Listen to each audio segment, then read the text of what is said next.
Napakadaming mga kababayan natin na nagtatanong about dito sa ating pangangalakal ng mga plastic bote. So dito lang po yan sa may Nancy Kaohsiung, dito lang po yan sa may gilid ng Carrefour. Kung kayo taga Nancy ay malapit lang po talaga kayo. So pagdating nyo po dito, mag-download po kayo ng apps na iCoco. Ayan po.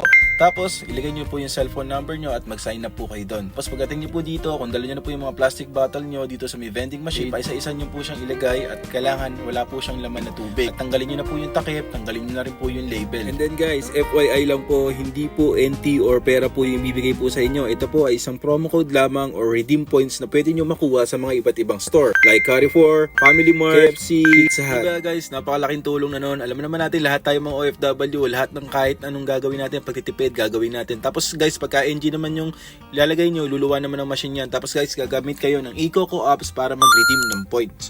Kung halimbawa, pupunta po kayo doon sa mga store na pili nyo like Carrefour, Family Mart, Pizza Hut, or KFC.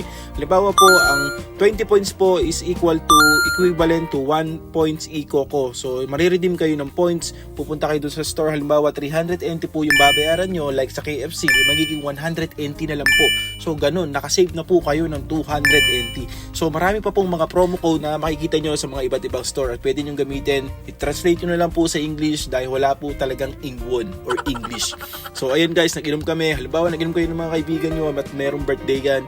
So ipunin nyo yung mga cans, tapos ihulog nyo na lang dito sa may vending machine para nakasave pa tayo kay Mother Earth at nakatulong pa tayo sa ating kalikasan. Ikaw kabayan, ano pang hinahantay mo? Mangalakal ka na rin. Tapos guys, pwede rin po pala yung mga batteries. Yung mga luma yung batteries na hindi nyo na po ginagamit o yung mga wala na pong laman. Tapos guys, ang batteries po, ang points po niya is 5 iCoco points. So, a total of 10 at dahil dalawa po yung nilagay ko. iCoco points ko po is 96 na po siya. Excited na po talaga ako na i-redeem siya. So, yun lang guys at maraming salamat sa inyong panonood. Sana nakatulong po. Yun lang. Peace out.